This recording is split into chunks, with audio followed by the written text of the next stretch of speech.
ሰላምና ዓፊያን ይመለከታል። ሰላም ማለት ምንድነው?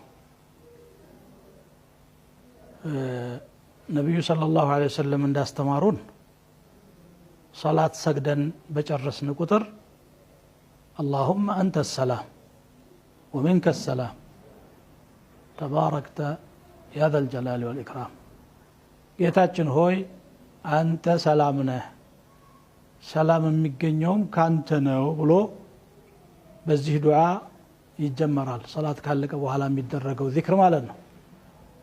ምን ማለት ነው? አላህ ሰላም ነው ማለት አላህ የሰላም ምንጭ ነው። ባሪያዎቹን ሰላም የሚያደርገው እሱ ነው። አላህ ጋር ተጣልቶ ሰላም የለም ማለት ነው። በመሰረቱ ሰላም ከውስጥ ነው የሚመነጨው። ቀልቡ መረጋጋት፣ ውስጡ ዓፊያ መሆን፣ ይሄ ከውስጥ ነው የሚመነጨው። አላህ ጋር ያልታረቀ ሰው፣ አላህ በሚወደው ነገር ላይ ያልተሰማራ፣ አላህ የሚጠላውን ነገር አሳዶ የሚሰራ ሰው ውስጡ ሰላም ያገኛል ማለት ዘበት ነው።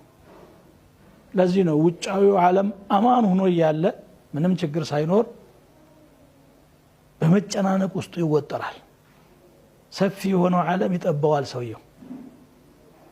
ለምን? ሰላም ምንጩ አላህ ነው፣ የሚሰፍነው ደግሞ እዚህ ቀልብ ላይ ነው።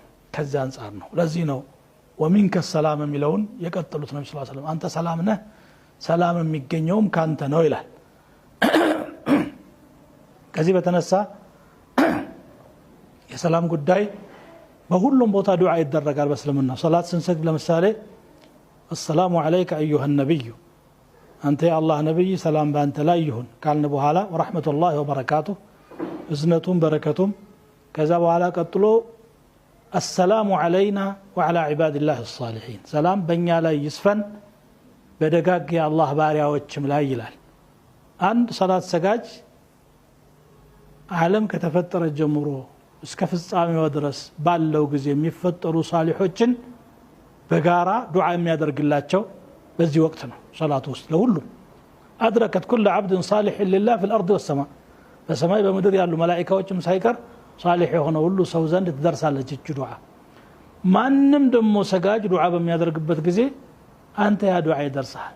وعلى عباد الله الصالحين ስለምን اذا كنت صالحا حتى النبي صلى الله عليه وسلم صلاه ሰግዱ ያደረጉት ዱዓ ላንተም ጭምር ነው ማለት ነው። እንግዲህ ሰላም በዚህ መልኩ ቦታ ያላት ነገር ናት። ጀነትንም ዳር ሰላም ብሎ የጠራት አላህ Subhanahu Wa Ta'ala ጀነቱ